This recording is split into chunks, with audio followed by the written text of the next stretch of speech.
Pit crew generally consists of 6 people over the wall. You get about 18.5 gallons of fuel.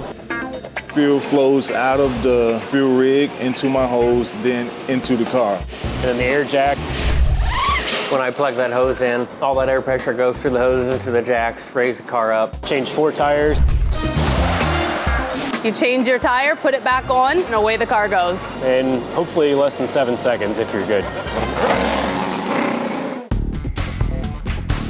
We are at the Indianapolis Motor Speedway. The week before the race, we are doing pit stop practice. We are getting in shape, lifting weights, and we are prepping the car to make sure everything's perfect for the race. A lot of people, when they look at a pit stop, they're like, man, that looks so easy. But people don't realize sometimes the hours that we have to put in to make it look so easy.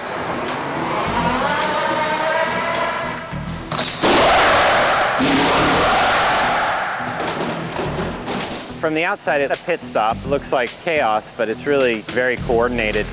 We practice pit stops because consistency is key, right? It's really working on technique more than speed.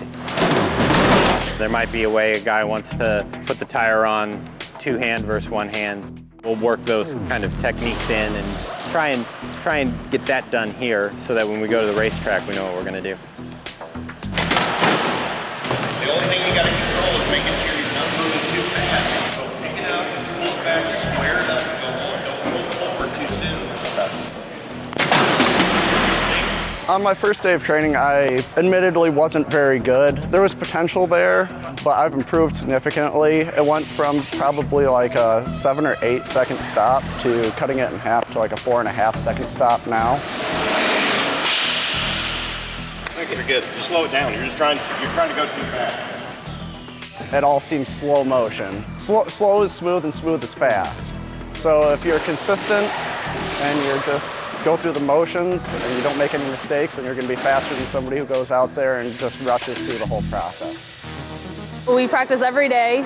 We do at least 5 stops each. Somebody goes back and forth with the car, and you just keep doing repetition and trying new things if you have an issue and work it out until you've got it perfected. My name is Jessica Mace, and I am the inside rear tire changer. I first changed a tire at the Indy 500 in 2014.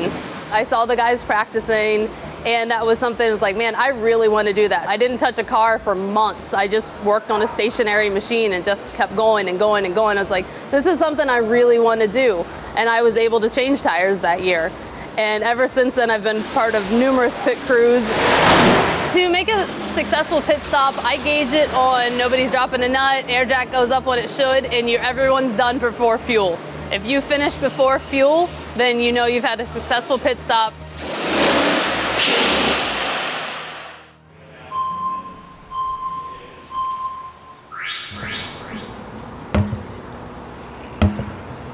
To be an effective pit crew member, you need to have a lot of explosive power, upper body strength, lower body strength, and also have a very strong ability to focus and maintain your cognitive awareness. You have to be able to get in and out of the pits as quickly as possible, not just for effective pit stops, but also from a safety standpoint.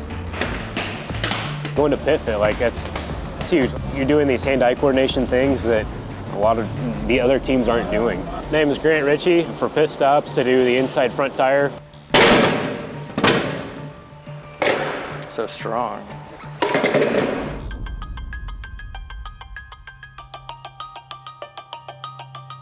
The drill with the tire changing is using strobe glasses, which minimizes the ability for the pit crew member to see what he's doing. It breaks up the vision, and so when he takes the glasses off, their vision is that much more acute.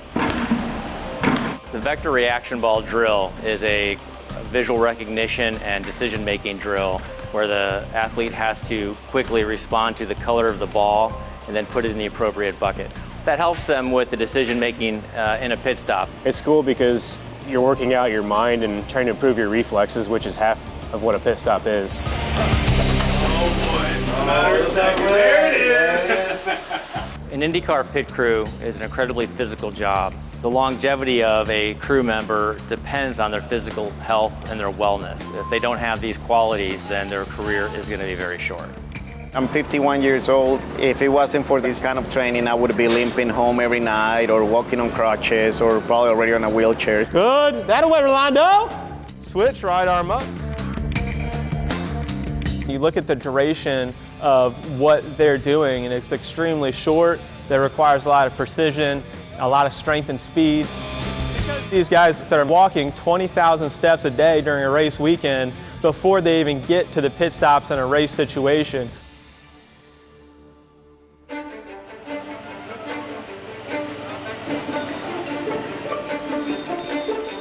So with today being Carb Day, it's really the last chance for teams and pit crews to prepare themselves for the race. The biggest thing is making sure your car is set up properly for the race. Is the car handling well through the corners, behind cars, in front of cars, passing cars? They make sure that everything is under its life, everything is crack checked.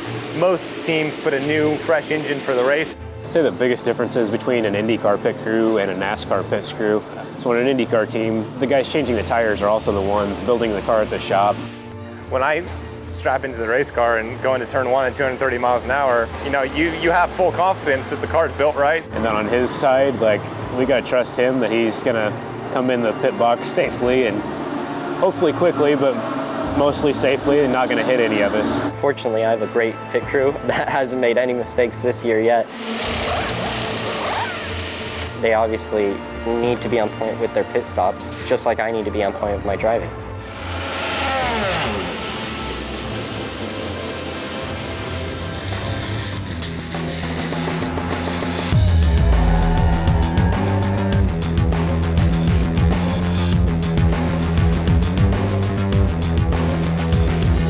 The coolest moment of the whole month is coming in race morning and then coming out on grid and seeing usually not a seat left in the house. That's the coolest part of the year, honestly.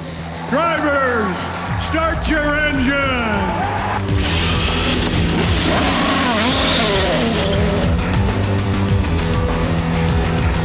In a race like this, you're gonna make anywhere from 5 to 8 pit stops depending on your strategy. You have to start hydrating weeks before because you just sweat and sweat and sweat. A good pit crew is important just because the competitive level of IndyCar, everything's measured in tenths of a second, hundredths of a second. It's hard to imagine that we see like a 6.5 second stop versus a 6.4 second stop, and that tenth of a second could be the difference between winning and losing.